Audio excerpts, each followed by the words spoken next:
नमस्कार, मी हरिप्रसाद आणि तुम्ही पाहत आहात अंधभक्त आणि वास्तव. आजचा आपला विषय हा जंतर मंतरमध्ये सुरू असलेल्या विद्यार्थी चळवळीतील विद्यार्थ्यांच्या विषयी त्या ठिकाणी नक्कीच आहे. परंतु खऱ्या अर्थानं या आंदोलनाची सत्यता, आंदोलनाची बाजू कोणती आहे आणि अंधभक्त जे काही त्या ठिकाणी त्यांच्या त्यांच्या IT सेलच्या माध्यमातून जे काही लोकांमध्ये भ्रम पसरवण्याचं काम त्या ठिकाणी करत आहेत त्याच्याविषयी त्या ठिकाणी आजचा हा एपिसोड आपण घेऊन आलेलो आहोत. सरकारचे डोके ठिकाणावर आहे काय? लोकमान्य टिळकांनी 100 वर्षापूर्वी त्याच्यापेक्षाही अधिक काळ झालाय हा प्रश्न इंग्रजांना विचारला होता. आज माझ्या तुमच्या प्रत्येकाच्या मनामध्ये पुन्हा एकदा तोच प्रश्न त्या ठिकाणी आवाज उभा आहे. कारण आजचं सरकार सुद्धा तशाच पद्धतीचं वागतंय जसं जनरल डायरनी जालियनवाला बाग या ठिकाणी हजारो भारतीयांना निरपराधपणे बेछूट गोळीबार करून त्या ठिकाणी मारलं होतं. आज भारतभर जे आंदोलन त्या ठिकाणी चाललंय CJPच्या माध्यमातून, शिक्षण मंत्र्यांनी नैतिक जबाबदारी स्वीकारून राजीनामा दिला पाहिजे. त्यांनी राजीनामा आपला आजपर्यंत दिला नाही. खरं तर न्यायाची बाजू काय सांगते?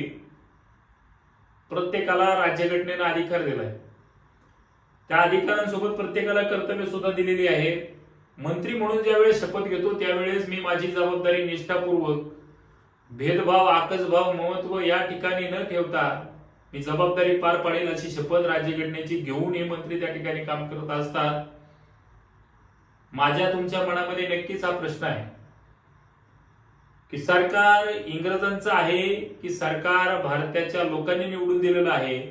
जर डायरनं गोळीबार केला आणि आजचा प्रकार त्या ठिकाणी जर बघितला तर विद्यार्थ्यांच्या, लहान लहान विद्यार्थी असतील, विद्यार्थिनी असतील, त्यांची केस ओढली गेली, त्यांच्यावरती अश्रुधुराच्या नळकांड्या फेकल्या गेल्या, त्यांना लाथाबुक्यानं मारहाण केली गेली. आणि मी सकाळीच एक व्हिडिओ बघितला की त्या तरुणांना ज्या काठीनं मारलं त्या काठीला खिळे टोचलेले होते. त्या खिळे टोचलेल्या काठीनं त्या तरुणांना मारलं. त्यांच्या अंगावरती खिळ्याचे वन देखील आहेत. रक्तबंबाळ या देशातील भावी पिढीला करण्याचं काम जर सरकार करत असेल तर माझा प्रश्न सरकारला देखील आहे.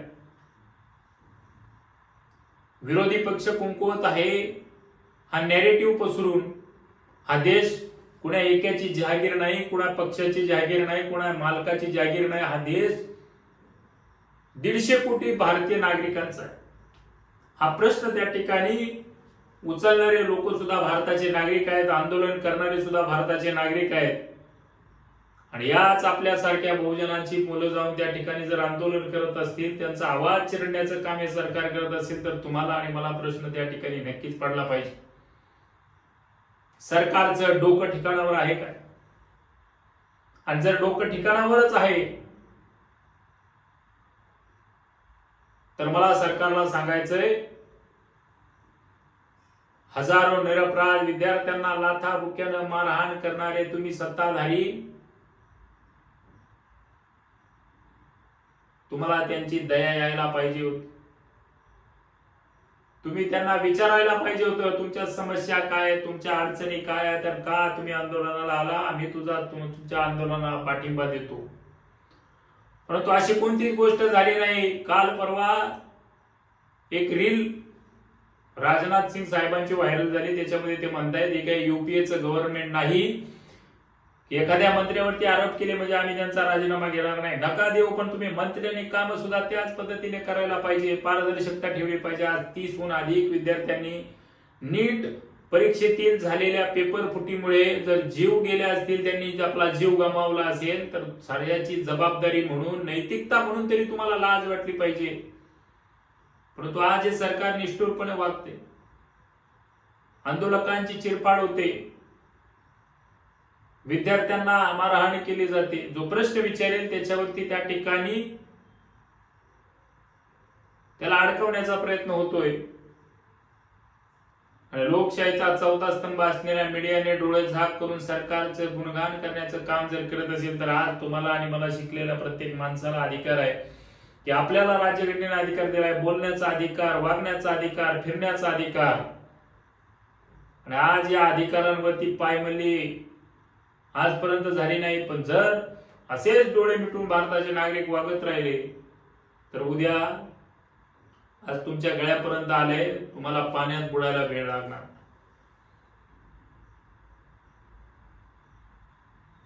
हा देश स्वातंत्र्य करण्यासाठी हजारो स्वातंत्र्य योद्ध्यांनी बलिदान दिले. कुण्या एकाच्या प्रयत्नाने देश स्वातंत्र्य झाला नाही. तसा कुणा एकाच्या प्रयत्नामुळे हा देश घडला सुद्धा नाही आणि बिघडला सुद्धा नाही. परंतु जर आज व्यवस्था जर देश बिघडण्याचं काम करत असेल तर प्रश्न विचारायचा कुठं, विचारायचा कोणाला? लीडर ऑफ ऑपोजिशन असणाऱ्या माणसाच्या पायात बूट हे सरकार ठेवत नाही. त्यांना फरफटत नेलं जातं, विद्यार्थ्यांना मारलं जातं, लाट्या काठ्याने मारलं जातं, चुका त्यांच्या शरीरामध्ये टोचल्या जातात.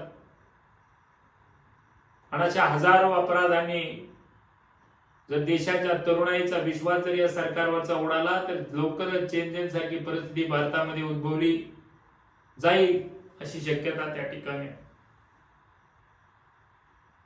म्हणून माझी सरकारला विनंती आहे की शिक्षण मंत्र्यांनी तर राजीनामा दिलाच पाहिजे, परंतु या सरकारच्या माध्यमातून जो अन्याय या विद्यार्थ्यांवरती झालाय, चुकीचे गुन्हे त्यांच्यावरती दाखल झाले, ते सुद्धा त्यांनी मागे घेतले पाहिजे.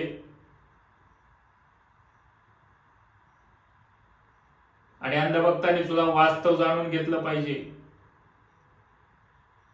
वस्तुस्थिती काय आहे, परिस्थिती काय आहे. तिथं आंदोलन करणारे झुरळ नाही तर या देशाचे भवितव्य आहे, ही गोष्ट त्यांनी लक्षात घेऊन त्या ठिकाणी मार्गक्रमण केलं पाहिजे. एवढंच आपण या अंधभक्त आणि वास्तव्य एपिसोड मध्ये या ठिकाणी पाहिलं. पुन्हा भेटूया नवीन चर्चेसह नवीन भागात. तोपर्यंत पाहायला विसरू नका अंधभक्त आणि वास्तव. धन्यवाद.